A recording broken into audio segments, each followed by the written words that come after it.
So I made this bad boy. Has like a little nipple in it. Even put my ND. And that's supposed to fit right in the, when you take those out, right in the bearing part. And I'll show you how it works. Basically,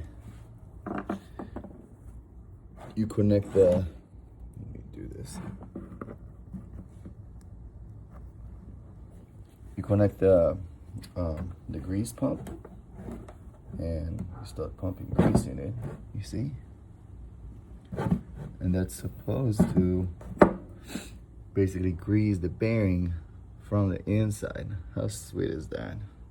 Now I'm making another one for the I guess the steering stem.